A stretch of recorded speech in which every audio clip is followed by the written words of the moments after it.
This is Dream Power Radio, the place where your dreams turn into reality. Here is your host, Debbie Spector-Weissman. Hello, and welcome to the Dream Power Show on the amazing Women and Men of Power Network, the world's leading positive programming network powered by Raven International. I'm your host, Debbie Spector-Weissman, the Dream Coach.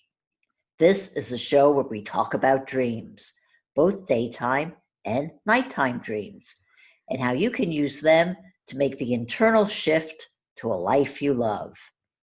And as always, I'm here to help you understand your dreams. So if you've got a dream that's got you stumped, email me at debbie@dreampowerradio.com. I can help you interpret your dream or answer any general questions you may have about dreams. So again, you can email me at debbie@dreampowerradio.com. A few weeks ago, I did a program based on the concept that money is love. It got me thinking. Even if we start to think about money as something sacred and shift our beliefs about it, it still leaves the practical day-to-day challenges of what to do when we have it and how to handle it in a way that makes it work for us in the most productive way. That's why I'm devoting today's episode to economic education. And for that, I sought out my special guest, financial expert, Rita Boccuzzi. Rita is passionately committed to guiding women to achieve peace of mind by expanding their economic knowledge and building their confidence regarding money and wealth. She's a co-author of Redefine Finances and Wealth, 7 Insights to Dominate Your Economics, and 50 Empowering Wealth and Financial Mind Shifts. Welcome to the Dream Power Show, Rita. Thanks, Debbie. Thank you for having me. I'm super excited. Me too. To spend this time with you. Because money is just such an important subject and a subject that too many people just don't have enough information about. So I'm hopeful to be able to provide that for them today. So here we go. Rita. Thank you. I firmly believe that no one can achieve their dream life if they don't feel comfortable and in control of their personal finances. And by no one, I mean specifically women. So where should we start when it comes to learning about money? I think that we need to start, just like you said, when you were talking about the money as love, love is part of a relationship. So definitely we need our mindset around it.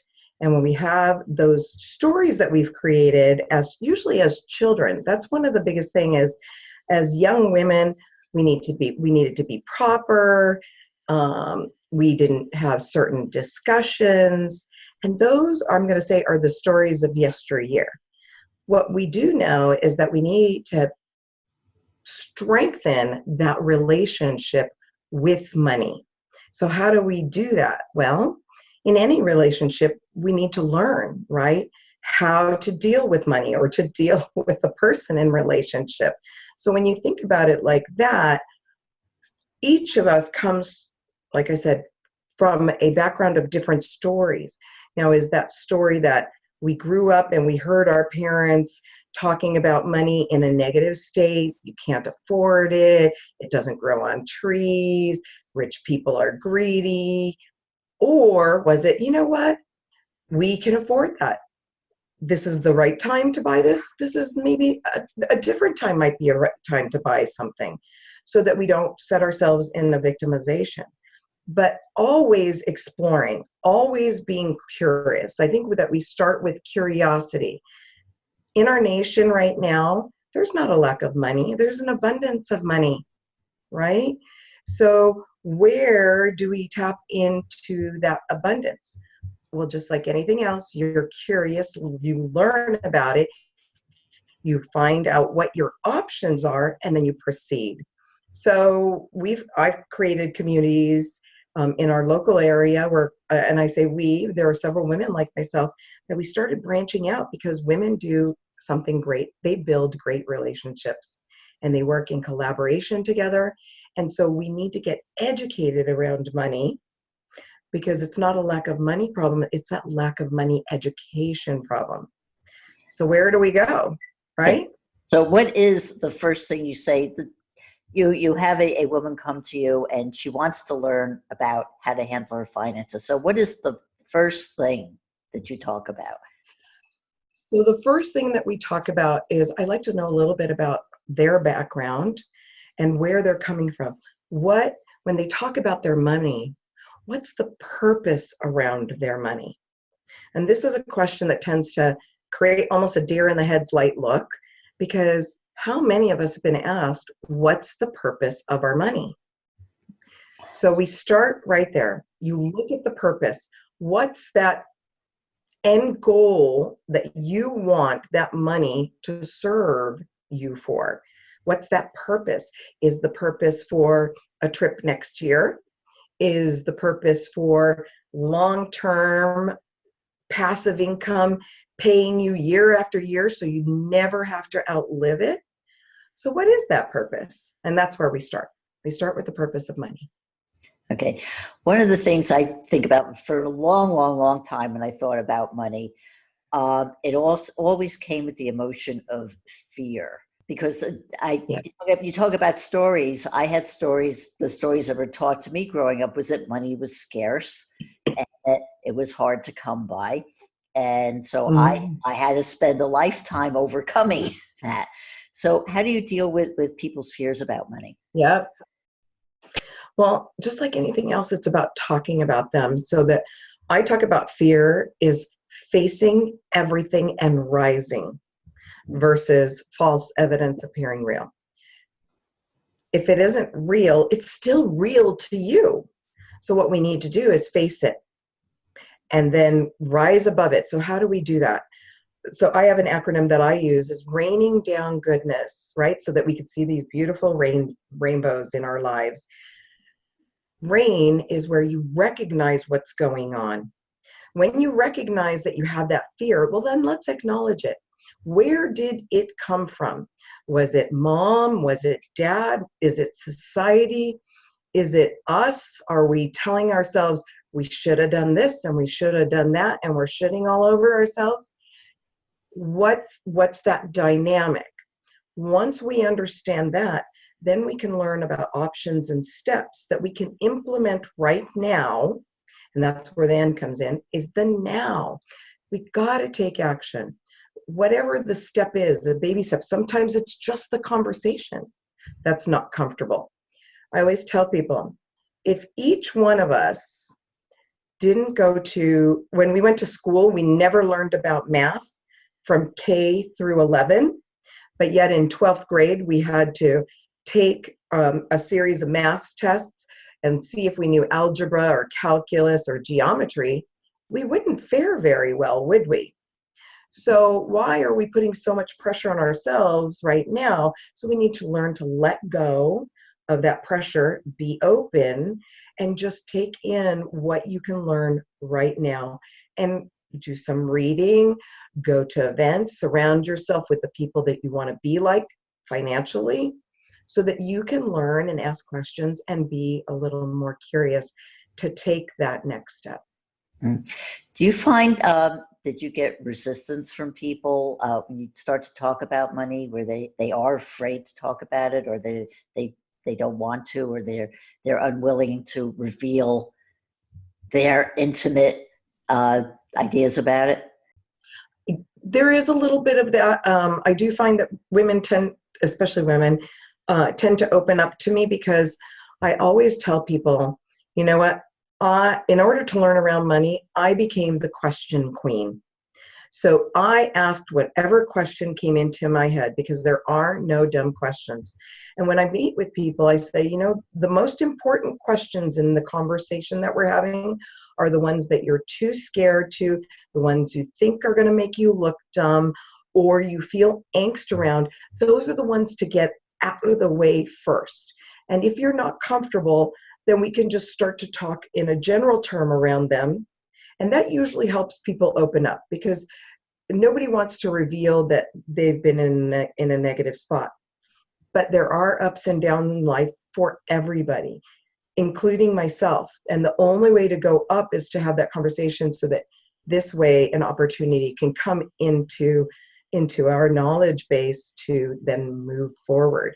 Because I myself have been through health situations that have wiped me out, stock market situations that have wiped me out, real estate situations that have wiped me out.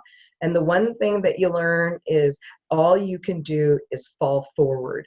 Whatever you can do to learn the lesson from that will elevate you to the next game. And I'm happy to share my situation, because a lot of times I find women can relate to, hey, you know what? I had cancer, or my friend had cancer, my mom, my brother, somebody had a life event that wiped everything out. And not only were they going through illness, they were going through shame and blame when they didn't need to.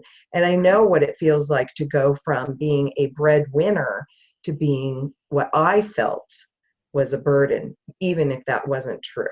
Yes, So we just open up with one. No, I'd say, and you are a cancer survivor, and that did have that financial impact on you. So you talk a little bit about how that affected you, how you were able to overcome that. So actually for me, it was a driver. My children were graduating junior high and high school that year, and I thought I wasn't going to be able to see it. And I really was thinking about how I had structured and set them up in life and what were essentially important things. And money is just like breathing and eating. It is an essential of life.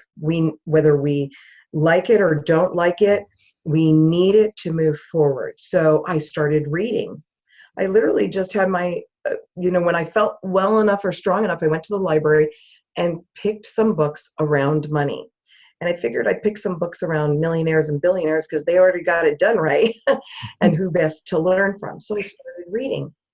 And that actually gave me hope and a vision of what I wanted to do, which was get that education piece so that then I could pass that on to my children. And so that was the next step. I started hanging out, started joining programs, getting educated, passing that information along. And as I started to see and think about, gosh, at that time, 3 million people would be going into remission every year from cancer. That's a lot of people who had cancer. And what did they do financially?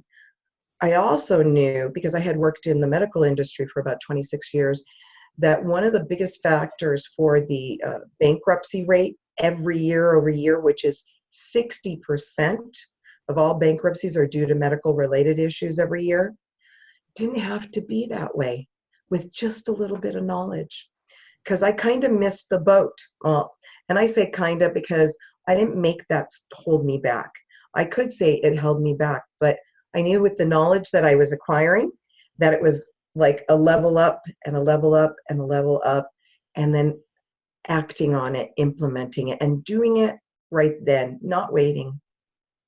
Those were the steps I took. It's really actually very basic and very simple. So I went through these programs, and then I partnered with people and companies that had the same vision and mission to help women specifically. Why women? Not because I want to be against men. By the way, my children, they're boys. I want to raise strong men, and I wanted to raise strong women so that when they have relationships and come together, they are strong together, right? 100% meets 100%. So they are unstoppable so that they can move forward. So I raised my sons to be that way. And then I thought, wow, our house was the hangout house. Other kids came and hung out. My girlfriends were like, please teach our kids. And then I started thinking, wow, I started teaching them, but then they would go home and their parents would not be able to reinforce what I taught, especially the moms. So I started teaching the moms. The moms were the nurturers, where we share, we collaborate. And the financial industry has been 95% male dominated and still is today. So I partnered with a company that is actually now over 60% female based. So I have a question for you, Debbie. Do women do relationships differently than men? Do women do relationships differently than men? Do they handle relationships differently? I know you're laughing at me. Of course they do. Of course they do. And of course they do, right? Men are from Mars, women are from Venus. So that's where we need to lead, where women need to see other women that are doing it, that, you know what, we share our emotions. Most men don't share their emotions around money. You know, if you're Warren Buffett, he tells you it's logic, math, and science. It's just numbers. But I think if we can talk about it, talk about those feelings, overcome those feelings, look at the numbers, then women are way farther ahead than the guys are in that area. You know, it's kind of like how guys won't ask for directions, but women do. And when women do, especially around finances, hands down, they make better financial decisions than men statistically year over year. And so we've got this amazing power to make it better. Well, because we are powerful and we are smart. When we let ourselves believe in ourselves, we are very smart. With that, we are going to take a short break here. We're talking with financial expert Rita Boccuzzi all about money, and we'll be right back. When is a car not a car? When it shows up in your dreams. Cars are one of the most common dream symbols. If you don't know why you're dreaming about cars or any image, it can leave you confused or scared. But that dream could be a solution to a pressing problem, or an insight into a solution that's been bugging you for years. Go to my website and sign up for a complimentary discovery session, and I'll help you understand why a dream is a terrible thing to waste. Go to thedreamcoach.net for more information. Welcome back to Dream Power Radio with your host, Debbie Spector-Weissman. Yes, welcome back to the Dream Power Show. I'm your host, Debbie Spector-Weissman, and we're speaking with Rita Boccuzzi about money. Rita, you know, I'm at the age where I have a lot of friends and associates who are approaching retirement, and not all of them have a nice little nest egg that they could bank on as they get older. What would you say to someone of this age who just may not have enough and sees themselves as maybe having to work forever and ever? And I do get a lot of that. I mean, you know, we go to school, we get educated, we build our careers, we build our families, we build our businesses, and all of a sudden we wake up and it's like, oh my gosh, we're here, we're 10 years away, or we're right on the cusp of retiring. Well, one of the things that I tell people is it's never too late to start. I have seen people become millionaires and multimillionaires at the ages of 60, 65, 70. And then you may not want to work all your life. I think that we all should do what we love in our life. And then if we can incorporate that where we make money, that's super awesome. But you just got to start right where you're at. There's a great book out there that's like, it's called The 5 Years. I'm going to talk to you today and share what I know. And we could see what platform, where you're ready to move forward to make that shift to create changes. And in 5 years, if you take steps little by little and implement, I'm sure you will be in a new, different spot, leveled up. But if you don't, we might be having this same conversation that we're having right now. And the choice is entirely up to you. Even if you're starting with a really little amount and you're putting something away, a year from now, you're still ahead of where you are now. And so I think that we all have our life experiences, and we might want to explore different things in different ways of how to create income flow that might work for you. Have that conversation and do with what you want. A lot of times it's just reevaluating. I call it refinancing your finances. Sometimes we just look at what you have, and a lot of times, you know, when something's right in front of you and you just don't see it, you know, you need that piece of paper because you're talking to somebody and you made a note and it's right there. Well, it's just kind of getting together to see what's there so that you can just take it and then move it to that next level. And it's just baby steps just to get ahead, one thing at a time. But guess what? You're not doing it alone, and you're getting a different perspective. And we all need that. Every day I am coached, and my coaches help me see something about me that I just quite missed, you know, and I thought, there's that aha moment. Now I can move forward. So you have that little breakthrough. Oh, So good. those are important. It's just, yeah.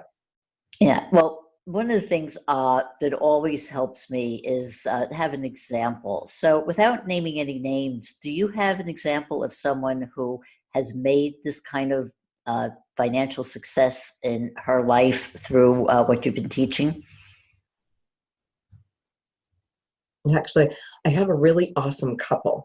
So I'll use the couple, like Jane and John. Jane and John actually were in their later 70s, and they did have some money. One of the things that was happening is their money was in the market. So they were seeing things kind of go down. And their thought was, we can't afford to lose another dime because we want to make sure this money is here for us in retirement. We can't afford it for it to go away. Well, Jane was way more open to listening and learning to see what we could do in refinancing her finances. While John was like, you know what? I'm just going to stick with my friend. It'll all come back. So they agreed to disagree and, still love one another because they've been married a long time. And that can happen in relationships. Sometimes one person has to model for the other. You don't always come along together. I've been married 29 years. I can assure you it does not always happen that way. So she decided to restructure things and put things the way that we discussed as she got educated. It became clearer to her what exactly that she wanted, what was that end goal, and the purpose of her money. Well, in their financial buckets, that literally put her ahead by about, they had a substantial amount, so it was $150,000 ahead of her spouse. Well, I don't care if it's $1,000 ahead or $150 ahead. You're still ahead, and that's what you look at. So it's all about just taking those steps to be open. She came to our workshop. She came to Wine Women Wealth, surrounded herself with other women. She joined our Money 101 educational workshops that are online. She joined some that were live. And she just kept coming back and then asking questions and coming back and asking the next set of questions till she was like, okay, this makes sense. Let's move forward. And it was just that, it's just that simple. It really is that simple. Okay, well, that's a great success story. But what do you see being like the most common mistakes that women make when it comes to money? Oh, listening to other people that have not gotten the same education that they do. They're talked out of something by a friend or a girlfriend that's more broke than they are. And so they just don't do anything. And then they come back, which is great that they come back going, you know what, I didn't do this because I listened to so-and-so and they didn't even know this information. And I didn't realize that they were in a worse position than I was. So that's the biggest mistake, is listening to other people. I think a lot of us intuitively, we know. Sometimes we're a little nervous or scared because we just don't have it quite wrapped around in our heads. But if you stick with your gut and you keep learning and you keep expanding, you make the best decisions ever. The women that do stick to it, especially if they have a spouse, right? That person's living with you. So it's a little more challenging, but they make the best decisions ever when they focus on the education and kind of like the Warren Buffett piece. You just focus on the numbers. And I say one of the biggest mistakes, and I've heard it in audiences, women say, I don't know how to do math. I can't do math well. Well, first of all, your words are your world. And if you say you can't, then you can't. But then I ask them, so I have a question. If we go out shopping and we see some really cool pair of shoes and it's a BOGO, a buy one, get one offer, right? Half off. Are you going to be able to do that math in your head like this? And most women start laughing because they already have the numbers done. They've already had that experience. So we are good at numbers when we choose to be. So we can still do that and just know that that power is within us. Well, isn't it really just comes down to having self-confidence when it comes to money? It is. And guess what? Confidence is right. It's confidence. It's that knowledge base. And we all had to start. It's like learning to walk and crawl and go to school and tie our shoes. And then, whatever that next level of education is for you. Because, by the way, just because people are millionaires and billionaires doesn't mean that they haven't lost it and had to rebuild it, or lost it over and over again till they learned the lesson or the piece that they were missing, a lot of times in that confidence area, that they were either worthy of it, deserving of it, or just having strength in that area of confidence, that they knew that they could do it. It's kind of like those voices that tell us, that we can't. I say some of us have a bunch of voices that tell us that we can't. And if we only could rent space to them and charge them, we'd all be millionaires and billionaires if we could have them charge space. So kind of just be curious around those voices or words that we're hearing that are taking us off track, and then just evaluate and say, what if I tried this? What if I changed it for the better this way? What if I could? What if I did? If I took this next step, I went to this next workshop, I read this next book, I listened to this YouTube, to create that change in our mindset. I'm going to say one of the biggest things is worry around money.